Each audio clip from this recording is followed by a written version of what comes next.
வணக்கம் நண்பர்களே. இப்போ நம்ம என்ன பார்க்க போறோம்னா 8ஆம் வகுப்புக்கான தமிழுக்கான முதல் பருவத்திற்கான புக் பேக் கொஸ்டின் நம்ம பார்க்க போறோம். சரிங்களா? ஓகே. இப்போ இந்த வீடியோக்குள்ளார போகிறதுக்கு முன்னாடி நம்மளோட டிஸ்கிரிப்ஷனில் டார்கெட் HVSக்கான அப்ளிகேஷன் இருக்குது, அதை டவுன்லோட் பண்ணிக்கோங்க. அது தமிழுக்கான ஆல் வீடியோ சோர்ஸஸும் அவைலபிளாக இருக்குது, யூஸ் பண்ணிக்கோங்க. இது வரைக்கும் நம்ம 6ஆம் வகுப்பு 7ஆம் வகுப்புக்கான புக் பேக் கொஸ்டின் பார்த்துட்டோம். இப்போ நம்ம ஆரம்பிக்க போகிறது 8ஆம் வகுப்பு. ஓகே. 8ஆம் வகுப்பில் முதல் பருவத்திற்கான இயல் 1 தமிழ் இன்பம். இதில் உள்ள டாபிக் தமிழ் மொழி வாழ்த்து. இதுலேருந்து நம்ம பார்க்க போகிறோம். ஓகே. இப்போ பார்க்கலாம்.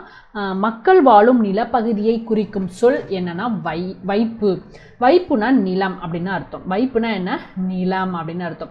மக்கள் நான் கடல்ல வாழ்வாங்க, இந்த பறவைக்கும் கடல் தான். ஆழினா மிகப்பெரிய கடல் அப்படிங்கிறது அர்த்தம். ஓகே. அப்போ இங்கே இல்லாம மக்கள் வாழ்வாங்க, வைப்புல தான் வாழ்வாங்க, அதாவது நிலத்துல தான் மக்கள் வாழ்வாங்க. என்றென்றும், என்று பிளஸ் என்றும், இதுதான் ஆன்சர். என்றென்றும், என்று பிளஸ் என்றும். வானம் அளந்து, வானம் பிளஸ் அளந்து, வானம் பிளஸ் அளந்து. இந்த இம்மும் ஆவும் எப்படி மாறும்னா மாவா மாறுது. இப்போ ஆன்சர் இ. அறிந்தது பிளஸ் அனைத்தும், அறிந்தனைத்தும், இதுதான் ஆன்சர். அறிந்தது பிளஸ் அனைத்தும், அறிந்தனைத்தும். வானம் பிளஸ் அறிந்த, இந்த இம்மு கூட்டல் ஆ மாவா மாறிடும். ஸோ இதுதான் ஆன்சர். ஓகே. அடுத்தது பார்க்கலாம். அடுத்து என்ன சொல்றாங்க? பறவைகள் டேஸில் பறந்து செல்கின்றன. பறவைகள் விசும்பில் பறந்து செல்கின்றன. விசும்புனா என்ன?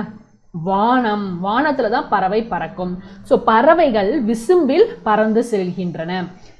இயற்கையை போற்றுதல் தமிழர் மரபு. இயற்கையை போற்றுதல் என்ன? நம்ம தமிழரோட மரபு. இருதிணை, இது எப்படி பிரிப்போம்? 2 கூட்டல் திணை அப்படின்னு பிரிப்போம். இருதிணையை எப்படி பிரிப்போம்? 2 கூட்டல் திணை அப்படின்னு பிரிப்போம். ஐம்பால், இதை எப்படி பிரிப்போம்? 5 கூட்டல் பால் அப்படின்னு பிரிப்போம். சரியா? ஓகே. அடுத்து பார்க்கலாம். பாருங்க, தமிழ் எழுத்துக்கள் இப்போதுள்ள நிலையான வடிவத்தை பெற டேஸ் காரணமாக அமைந்துள்ளன. அச்சுக்கலை. அச்சுக்கலை ஆக்சுவலாக அப்பெல்லாம் நிறைய உருவங்களை வச்சு தான் எழுத்துக்கள் எல்லாம் எழுதியிருப்பாங்க. காலப்போக்கில் அது என்ன நிலை பெற்று இருக்கிறதுக்காக அதுக்கு ஒரு நிலையான வடிவம் கொடுக்கணும் அப்படின்னு சொல்லிட்டு அச்சுக்கலை காரணமாக இதுக்கு அமைஞ்சிருக்கு. ஓகேவா? ஓகே. வளைந்த கோடுகளால் அமைந்த மிக பழைய தமிழ் எழுத்து என்னன்னா வட்டெழுத்து. வட்டெழுத்து தான் வளைந்த கோடுகளால் அமைந்த மிக பழைய தமிழ் எழுத்து. ஓகே. தமிழ் எழுத்து சீர்திருத்த பணியில் ஈடுபட்டவர் தந்தை பெரியார். தமிழ் எழுத்து சீர்திருத்த பணியில் ஈடுபட்ட தந்தை பெரியார் மற்றும் வீரமாமுனிவர் 2 பேருமே இருந்திருக்காங்க. இங்கே நம்மளுக்கு ஆப்ஷன்ல தந்தை பெரியார் கொடுத்துருக்காங்க. ஸோ தமிழ் சீர்திருத்த பணியில் ஈடுபட்டவர் தந்தை பெரியார் அவர்கள். கடைச்சங்க காலத்தில் எழுதப்பட்ட தமிழ் எழுத்துக்கள் கண் எழுத்துக்கள் அப்படின்னு அழைக்கப்படுகிறது. கண் எழுத்துக்கள் என அழைக்கப்படுகிறது. ஓகே. எழுத்துக்களில் புள்ளிகளால் ஏற்படும் குழப்பத்தை கலைந்தவர் யாருன்னா வீரமாமுனிவர். அது என்ன புள்ளிகளால் அப்படின்னா, இங்க பாருங்க, இங்க வீரமாமுனிவர் சொல்லிப்பார். தமிழ் எழுத்துக்களில் மிக பெரும் சீர்திருத்தங்களை செய்தவர் வீரமாமுனிவர். அவர் எகர ஒகர வரிசையில் எழுத்துக்களில் புள்ளிகளால் ஏற்படும் குழப்பங்களை கலைந்தாராம். ஆக்சுவலா இங்க பாருங்க, இப்படி இருந்திருக்கும். இந்த ஓக்கு மேலே ஒரு புள்ளி வைக்கிறது, ஏக்கு மேலே புள்ளி இருந்தால் அது ஏ அப்படின்னு அர்த்தம். ஓக்கு மேலே புள்ளி இருந்தால் அது குறில் ஓ, கேக்கு மேலே புள்ளி இருந்தால் குறில் கே. இப்படி தான் இருந்துச்சு. இதெல்லாம் மாற்றிட்டு ஓ ஓ கே கே இப்படி வந்தாராம். அப்போ புள்ளிகளால் ஏற்படும் குழப்பத்தை தவிர்த்தவர் யாருன்னா வீரமாமுனிவர். சரியா? பெரியார் நம்ம பார்த்தோம். பெரியார் என்ன பண்ணியிருப்பார்னா, முன்னாடிலாம் நம்ம இந்த மாதிரி தான் இந்த மாதிரி தான் போட்டுட்டு இருந்தோம். இப்போ தான் ந நா நீ நூ இப்படி யூஸ் பண்ணுறோம். சரியா? ஓகே. இந்த சீர்திருத்தத்தை கொண்டு வந்தவர் பெரியார் தான். இதில் சில விஷயங்களை தமிழக அரசு அரசால் நடைமுறைப்படுத்தப்பட்டுச்சு. ஓகே. அடுத்தது சொற்பூங்கா. இதில் என்ன இருக்குது? ஓகே. அவங்க இலக்கணம் வந்துட்டாங்க, பார்க்கலாம். இலக்கணம் ரொம்ப முக்கியமானது. இதில் கண்டிப்பாக கொஷின் வரும். இதழ்களை குவிப்பதால் பிறக்கும் எழுத்து. ஆன்சர் உ. ஊ ஊ அப்படின்னு சொல்லி பாருங்க. ஊ ஊ. இதழ்களை குவிக்கிறோமா? அப்போ அதான் ஆன்சர். ஆயுத எழுத்து பிறக்கும் இடம் தலை. ஓகே. மார்பு வல்லின எழுத்துக்கள் பிறக்கும் இடம் மார்பு. ஓகே. இடையின எழுத்துக்கள் பிறக்கும் இடம் கழுத்து. மெல்லின எழுத்துக்கள் பிறக்கும் இடம் மூக்கு. இதை நோட் பண்ணி வச்சுக்கோங்க, ரொம்ப ரொம்ப இம்பார்ட்டன்ட். சரியா? அடுத்து பாருங்க, வல்லின எழுத்துக்கள் பிறக்கும் இடம் மார்பு பார்த்தோமா? ஆன்சர் மார்பு. நாவின் நுனி அன்னத்தின் நுனியை பொருந்துவதால் பிறக்கும் எழுதுகள். நுனி அன்னம் எது பொருந்தும்? இட்டு இன்னா, இச்சு இன்னா இதெல்லாம் பார்க்கணும். அப்போ இட்டு இன்னு அந்த நுனி பொருந்தது பாருங்க, இட்டு இன்னு அப்படின்னு பொருந்துதா? இப்போ அதான் ஆன்சர். கீழ் இதழும் மேல்வாய் பல்லும், கீழ் இதழும் மேல்வாய் பல்லும் பிறக்கும் இணைவதால் பிறக்கும் எழுத்து வந்து இவ்வு. நீங்க சொல்லி பாருங்க, இவ்வு. இந்த கீழ் இதழ மேல்வாய்ப்பல் வந்து இணைக்குதா? இவ்வு அப்படின்னு. அப்போ அதான் ஆன்சர். ஓகே, பொறுத்துக. இப்போ இதை பொருத்துவோம். இது பொருத்தும் போது கொஞ்சம் கன்ஃபியூஸ் ஆகிற மாதிரி இருக்கும். நான் வந்து ஒரு ஷார்ட்கட் சொல்கிறேன். இந்த இக்கு இங்குன்னு இருக்கா, இது எப்படி ஞாபகம் வச்சுக்கலாம்னா பொங்கல்னு ஞாபகம் வச்சுக்கோங்க. இப்போ பொங்கலை எடுத்து நம்ம என்ன பண்ணுறோம், நாக்களோட நுனியில் தான் நம்ம வந்து டேஸ்ட் பண்ணுறோம். ஓகேவா? பொங்கல் எடுத்து நம்ம என்ன பண்ணுறோம், நாக்கோட நுனியில் எடுத்து டேஸ்ட் பண்ணிட்டு அப்புறம் தான் நம்மளோட அன்னத்தோட அடிப்பகுதியெல்லாம் போய் டச் பண்ணும். அப்போ அது நாவின் முதல்ல தான் வந்து நம்ம வந்து டேஸ்ட் பண்ணுவோம். இப்போ இதான் ஆன்சர். இச்சி இஞ்சா, இதுக்கு மஞ்சள் ஞாபகம் வச்சுக்கோங்க. மஞ்சளை நம்ம என்ன பண்ணுவோம், முகத்தில் பூசுறது இல்லாமல் நம்மளோட இடைப்பகுதியிலலாம் நம்ம பூசுவோம். இடையே நம்ம வந்து கைக்கு இடுக்கலை, இதில் கழுத்தில் இடுக்கலைலாம் நம்ம வந்து பூசுவோம்னு ஞாபகம் வச்சுக்கோங்க. அப்போ நாவின் இடை அன்னத்தின் இடை, இது 2. அடுத்தது இட்டு இன்னு, பண்டம் தின்பண்டம் ஞாபகம் வச்சுக்கோங்க. தின்பண்டம் இதை எப்படி ஞாபகம் வச்சுக்கலாம்னா, தின்பண்டத்தை வந்து நுனி நம்ம நாக்கோட நுனியில் எடுத்து டேஸ்ட் பண்ணுறோம். நாக்கோட நுனியில் எடுத்து டேஸ்ட் பண்ணுறோம். ஸோ நுனி. இத்து இந்துனா பந்துனா அட்டி, மேல்வாய்ப்பு அட்டி உழுவோம், அதை அடித்து உதச்சி தள்ளுவோம் பந்தை, அப்படி ஞாபகம் வச்சுக்கோங்க. சின்ன க்ளூவேர்டு ஞாபகம் வச்சுக்கிட்டிங்கன்னா எலிமினேஷன் மெத்தடில் கூட நம்ம வந்து ஆன்சரை வந்து சூஸ் பண்ணலாம். அதுக்கு தான் இது சொல்கிறது. சரியா? ஓகே, அடுத்தது பார்க்கலாம். இங்கே பாருங்கள், இந்த மரபு சொற்கள்லாம் படித்து வச்சுக்கோங்க, ரொம்ப இம்பார்ட்டன்ட். இந்த மரபு தொடர்கள்ங்கிறது ரொம்ப ரொம்ப ரொம்ப இம்பார்ட்டன்ட். இதுலேருந்து நிறைய கொஷின்ஸ் வரும். இங்கே பாருங்கள், கோழி கொக்கரிக்கும், கோழி கூவுமா கொக்கரிக்குமா? சேவல் தான் கூவும், கோழி வந்து கொக்கரிக்கும். பால் பருகு, சோறு உண், பூக்கொய், ஆட்டு நிறை அப்படி தான் சொல்லுவோம். ஓகேவா? ஆட்டு நிறை அப்படின்னு சொல்லுவோம். இங்கே சேவல் கொக்கரிக்கும், சேவல் கூவும் தான் சொல்லணும், கோழி தான் கொக்கரிக்கும். ஸோ சேவல் கூவும். கண்ணா பூக்கொய் நேரமாகி விட்டது, யாரு தோட்டத்திற்கு சென்றால் அங்கே மரத்தில் குயில் கரைந்ததுன்னு குறித்து குயில் கூவிக்கொண்டிருந்தது. பூவை கொய்த்தவுடன் தோரணம் கட்ட மாவிலையும் கொய்ந்தவுடன் அம்மா தந்த பாலை பருகிவிட்டு பள்ளிக்கு புறப்பட்டான். ஓகேவா? ஓகே, அடுத்தது பார்க்கலாம். அடுத்தது ஓடை. இது என்ன இருக்காங்கன்னு பார்க்கலாம். பள்ளிக்கு சென்று கல்வி பயிலுதல் சிறப்பு. பள்ளிக்கு போய் நம்ம என்ன வேடிக்கை பார்க்க போகிறோம், கேட்க போகிறோமா, பாட போகிறோமா? பயில வேண்டும், கல்வி பயில வேண்டும். செஞ்சொல் மாதரின் வல்லைப்பாட்டிற்கேற்ப முழவை மீட்டுவது ஓடை. வல்லைப்பாட்டுனா உலக்கை பாட்டுன்னு அர்த்தம். உலக்கை பாட்டு என்ன? அதுக்கு ஆன்சர் என்ன? ஓடை. நன்செய், நன்மை பிளஸ் செய், மை விகுதி பெற்று வந்திருக்கு. நீள் உழைப்பு, நீள் பிளஸ் உழைப்பு, இந்த இல்லும் ஊவும் சேர்ந்து லூவா மாறிவிடும். ஓகே, அடுத்தது சீருக்கு பிளஸ் ஏற்ப, சீருக்கேற்ப இக்கு வரணும். சீருக்கேற்ப இங்கே இக்கு வந்திருக்கிறதுனால ஓடை பிளஸ் ஆட, ஓடை ஆட. ஓகே, அடுத்தது பார்க்கலாம். என்ன கொடுத்துருவாங்க? வானில் கரு தோன்றினால் கருமேகம், முகில் தான் ஆன்சர். முகில்னா மேகம். ஸோ கருமேகம் தோன்றினால் மழை பொழியும் என்பர். அப்போ முகில்னா மேகம். முறையான உடற்பயிற்சியும் சரிவிகித உணவும் நமக்கு எண்ணத்தை ஓட்டிவிடும், காலனை ஓட்டிவிடும். யமன் வந்து நம்மளை நெருங்காது. முறையான உடற்பயிற்சியும் சரிவிகித உணவும் இருந்தால் யமன் வந்து நம்மளை வந்து நெருங்காது, ஓட்டிவிடும். விழுந்தது அங்கே, இதுக்கு என்ன ஆன்சர்? விழுந்தது பிளஸ் அங்கே, விழுந்தது அங்கே.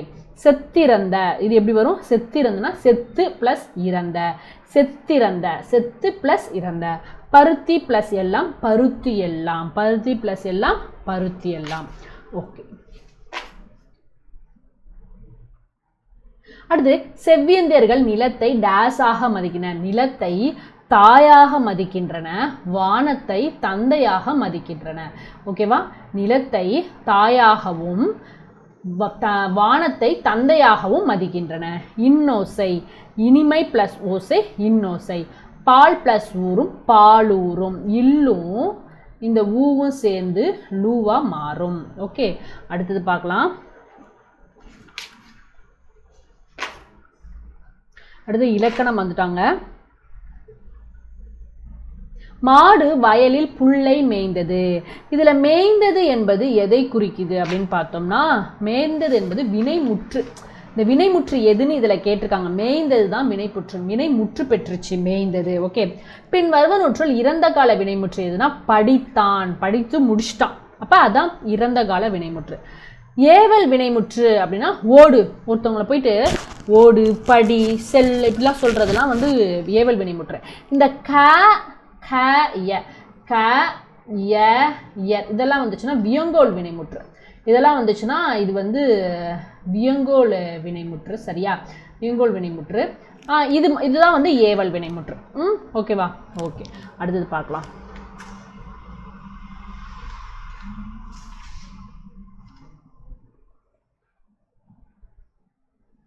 அடுத்தது என்ன கொடுத்துருக்காங்க? முக்காலமும் உணர்ந்தவர்கள் நம் முன்னோர்கள். செய்தி தொடர். ஓகேவா? கடமையை செய். ஏவல் தொடர். பாரதியார் பாடல்களின் இனிமைதான் என்ன? உணர்ச்சி தொடர். நீ எத்தனை புத்தகங்களை படித்திருக்கிறாய்? வினா தொடர். ஓகே, இப்போ வந்து நேற்று நம் ஊரில் மழை பெய்தது. இது வினாத்தொடர். சரியா, இது வினாத்தொடர். இதை வினாத்தொடராக மாற்ற சொல்லியிருக்காங்க. ஸோ கொஸ்டின் மார்க் போட்டு வினாத்தொடராக மாற்றியாச்சு. இப்போ காடு மிகவும் அழகானது. இதில் வந்து உணர்ச்சி தொடராக மாற்றிருக்காங்க. காட்டின் அழகுதான் என்ன?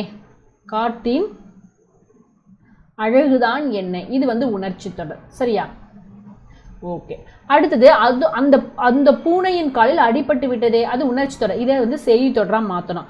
பூனையின் காலில் அடிபட்டு விட்டது. பூனையின் காலில் அடிபட்டு விட்டது. சரியா, ஓகே.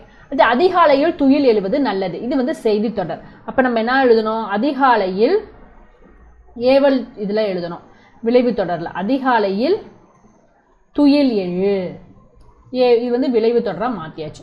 முகில் திரண்டால் மழை பெய்யும் அல்லவா, இது செய்தி தொடர். அப்ப வந்து செய்தி தொடரா மாத்தணும்னா இது வரைக்கும் தான். முகில் திரண்டால் மழை பெய்யும், செய்தி தொடர். காட்டில் புலி நடமாட்டம் உள்ளது, இது வந்து ஒரு செய்தி தொடர். இது வினா தொடரா மாத்தணும்னா காட்டில் புலி நடமாட்டம் உள்ளதா அப்படின்னு ஒரு கொஸ்டின் மார்க். Okay okay. இப்ப இதுக்கு வேறு சொல் சொல்லியிருக்காங்க. ரொம்ப ரொம்ப ரொம்ப முக்கியம். இந்த வேறு சொல்ங்கிறது ரொம்ப முக்கியம். ஒரு கொஸ்டின் பேப்பர் எடுத்துக்கிட்டோம்னா வேறு சொல்ல வச்சு ஒரு 4 கொஸ்டினாவது வந்துடும். சரியா, அப்ப நடக்கிறதுங்கிறதுக்கு வேறு சொல் நட. போனான் போ, சென்றனர் செல், உறங்கினாள் உறங்கு, வாழிய வாழ் வாழ். ஓகே, பேசினாள் பேசு, வருக வா, தருகின்றனர் தா, பயின்றாள் பயில், கேட்டார் கேள். ரொம்ப முக்கியம், நோட் பண்ணி வச்சுக்கோங்க. கண்டிப்பாக இதுலேருந்து கொஷின்ஸ் வரும். ஓகே, அடுத்தது திருக்குறள். திருக்குறளை என்ன சொல்லியிருக்காங்க? புகழாலும் பழியாலும் அறியப்படுவது நடுவு நிலைமை. அதாவது ஒருத்தரோட புகழையும் அவங்களோட பழியையும் எப்படின்னா அவங்க நடந்துக்கிறத வச்சுதான் வந்து நம்மளால வந்து நடுவுநிலைத்தன்மை பண்ண முடியும். நடுவு நிலைமை இல்லாதவர் அவருக்கு என்பது அவரவருக்கு பின் எஞ்சி இருக்கும் புகழை வைத்தும் பழியை வைத்து தான் கண்டுபிடிக்க முடியும் அப்படின்னு சொல்லியிருப்பாங்க. அடுத்து பயனில்லாத களத்திற்கு ஒப்பானவர்கள் யார் அப்படின்னா கல்லாதவர். பயனில்லாத களத்திற்கு ஒப்பானவர் யாருன்னா கல்லாதவர். ஓகேவா, கல்லாதவர்னு சொல்லியிருக்காங்க. பயிலில்லா நிலத்திற்கு ஒப்பானவர் கல்லாதவர். அதாவது இந்த திருக்குறளை பாருங்க. திருக்குறள், கல்லாதவர் பயனில்லாத கலர் நிலம் போன்றவர்கள். அந்த நிலத்தினால என்ன யூஸ்? ஒன்றும் இல்லை. அது மாதிரி தான் கல்லாதவர்களும். ஸோ இப்போ அவள் உயிரோடு இருக்கிறார் என்பதை தவிர வேறு எந்த பயனும் இல்லை. ஒருத்தவங்க எதுவும் கற்றுக்கலைன்னா, கல்லாதவர் பயில இல்லைன்னா அவங்க உயிரோடு இருக்கிறார் என்பதை தவிர வேறு எந்த பயனும் இல்லை. ஸோ இப்போ இங்கே தான் அதான் கொடுத்துருக்காங்க. பயனில்லாத கலர் நிலத்துக்கு ஒப்பானவர் கல்லாதவர். வள்ளுருவம், வன்மை ப்ளஸ் உருவம். நெடுமை ப்ளஸ் தேர், நெடுந்தேர். நெடுந்தேர். இந்த மாதிரி கொஷின்ஸ் வரும். ஓகே, வரும் முன்னர் என தொடங்கும் குரலில் பயின்று வந்துள்ள அணி உவமை அணி. அது என்ன குரல் அப்படின்னா, இங்க பாருங்க. வருமுன்னர் காவாதான் வாழ்க்கை எரிமுன்னர் வைத்துரு போல கிடும். பழி வரும் முன்னே சிந்தித்து தம்மை காத்து கொள்ளாதவருடைய வாழ்க்கை நெருப்பின் அருகில் வைக்கப்பட்ட வைக்கோல் போல அழிந்து விடுமா. போல அப்படின்னு வந்திருக்கு. ஸோ இது உவமை அணி. நம்ம பழி வரும் முன்னே நம்ம சிந்தித்து செயல்படணும் அப்படின்னு சொல்லியிருக்கிறாங்க. ஓகே, என்ன கொடுத்துருக்காங்க? வலிமையின் நிலைமையான வள்ளுருவம் பெற்றம் புலியின் தோல் பொறுத்து மேய்ந்ததற்று. குறள் கொடுத்துருவான். விலங்கோடு மக்கள் அணையர் இலங்கு நூல் கற்றோடு ஏனையவர். சரியா? ஓகே, அடுத்தது பாருங்க, நோயும் மருந்தும். உடல் நலம் என்பது பிணி இல்லாமல் வாழ்தல். பிணினா நோய், உடல் நலம் அப்படின்னா நோய் இல்லாமல் வாழ வேண்டும். ஸோ அப்போ பிணி இல்லாமல் வாழ்த வேண்டும். நீலகேசி கூறும் நோயின் வகைகள் மொத்தம் 3. நீலகேசி என்பது ஒரு சமண சமய காப்பியம். சமண சமய காப்பியம் நோயின் 3 வகைகளை பற்றி நீலகேசி சொல்லுது. அதாவது 3 வகைப்படும் அப்படின்னு சொல்லியிருக்காங்க. மருந்தினால் நீங்கும் நோய் ஒரு வகை, எந்த மருந்து கொடுத்தாலும் தீராதது மற்றொரு வகை, அடங்கி இருப்பன போல் வெளி தோற்றத்தை தெரிந்தாலும் முற்றிலும் தீராமல் உள்ளுக்குள்ளேயே வேற இருக்குமா. அப்படி 3 வகையாக சொல்லியிருக்காங்க இந்த நீலகேசியில். ஓகே, இவை உண்டார், இவை ப்ளஸ் உண்டார், இது எப்படி பிரிச்சிருக்காங்க? இவை ப்ளஸ் உண்டார் அப்படின்னு பிரிச்சிருக்காங்க. தாம் இனி என்பதை தாமினி, தாம் இனி என்பதை தாமினி அப்படின்னு சொல்லணும். இம் ப்ளஸ் இ என்ன பண்ணுது? மீயா மாறுது. அடுத்து காந்தியடிகள் டேஸ் போற்ற வாழ்ந்தார், வையம் போற்ற வாழ்ந்தார். வையம்னா என்ன? உலகம். காந்தியடிகள் உலகம் போற்ற வாழ்ந்தார். நலம் எல்லாம், நலம் பிளஸ் எல்லாம், இந்த இம்மு ஏவும் மேவா மாறிடுது. இடம் பிளஸ் எங்கும், இடம் எங்கும், இடம் பிளஸ் எங்கும், இடம் பெங்கும், இம்மு ஏவும் மேவா மாறிடுது. ஓகே, அடுத்தது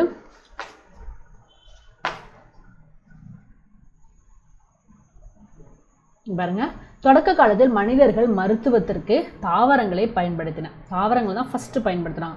சித்த மருத்துவத்துல எல்லாம் ஃபுல் அண்ட் ஃபுல் மூலிகை தான். அதெல்லாம் இந்த மருந்து தாவரங்கள்லேருந்து எடுக்கப்பட்டது தான். ஸோ இப்போ தொடக்க காலத்தில் மனிதர்கள் மருத்துவத்திற்கு தாவரங்களை பயன்படுத்தின. தமிழர்கள் மருத்துவத்தில் மருந்து என்பது உணவின் நீட்சியாகவே உள்ளது. அதாவது தமிழர்கள் மருத்துவத்தில் மருந்துங்கிறது உணவு தானா. ஃபஸ்ட்டு உணவின் மூலம் தான் நோயை சரி பண்ணிக்கிட்டாங்களா, அதுதான் அவங்களுக்கு மருந்து அப்படின்னு சொல்றாங்க அந்த காலத்துல தமிழர்கள். ஓகே, உடல் எடை அதிகரிப்பதால் ஏற்படும் நோய்களில் ஒன்றுதான் இரத்த கொதிப்பு. ஓகே, கொழுப்பு அதிகரித்து இரத்த கொதிப்பு ஏற்படும். சமையலறையில் செலவிடும் நேரம் எப்படி இருக்கணும்னா நல்வாழ்வுக்காக செலவிடும் நேரமாகும். நம்ம சமையலறையில் சுவைக்காகவோ சிக்கனத்திற்காகவோ உணவுக்காகவோ நம்ம செலவிடக்கூடாது, நம்மளோட ஆரோக்கியத்திற்காக செலவிட வேண்டும் அப்படின்னு சொல்றாங்க.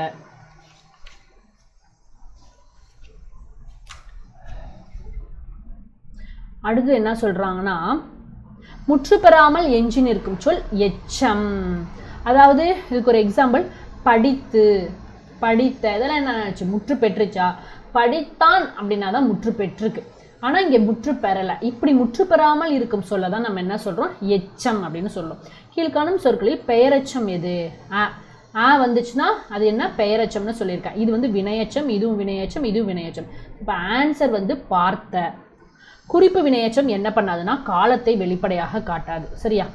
ஓகே, நடந்து இது என்ன? ஈ ஊல முடிஞ்சிருக்கு. ஈ ஊல முடிஞ்சுன்னா அது வினையச்சம், இது ஆன்சரு.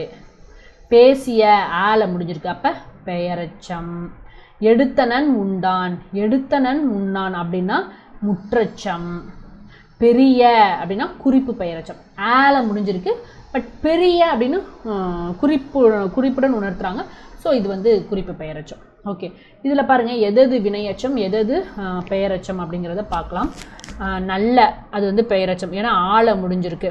படுத்து வினையச்சம். பாய்ந்தும் வினையச்சம், ஏன்னா ஈ ஊல முடிஞ்சா வினையச்சம். எரிந்த, அடுத்து கடந்து, இங்கே வீழ்ந்த,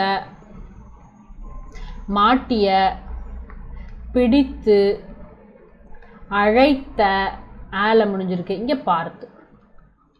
ஓகேவா? ஓகே, அவ்வளோதான். இதான் பெயரச்சம் வினையச்சம். சரியா? ஓகே, அடுத்தது வேற என்ன? இங்கே பாருங்க, இந்த இது உவமை தொடரால் வரக்கூடிய பொறுத்துக்கு ரொம்ப முக்கியம். இதெல்லாம் மீனிங் என்னங்கிறத படிச்சுக்கோங்க. கண்டிப்பாக இதுலேருந்து கொஷின்ஸ் வரும். காக்கை உட்கார பழம் விழுந்தது போல, இது ஒரு தற்செயலான நிகழ்வு. காக்கை உட்கார பழம் விழுந்தது போலங்கிறது ஒரு தற்செயலான நிகழ்வு. கிணறு வெட்ட பூதம் கிளம்பியது போலங்கிறது ஒரு எதிர்பாராத நிகழ்வு. ஆமாம், கிணறு வெட்ட ஒரு பூதம் கிளம்பிச்சுன்னா அது ஒரு எதிர்பாராத நிகழ்வு. பசுமரத்தாணி போலனா எளிதில் மனதில் பதிகிறது. ஓகே, விழலுக்கு இழைத்த நீர் போலனா பயனற்ற செயல், வேஸ்ட். ஓகே, நெல்லிக்காய் மூட்டையை கொட்டினார் போலனா ஒற்றுமையின்மை.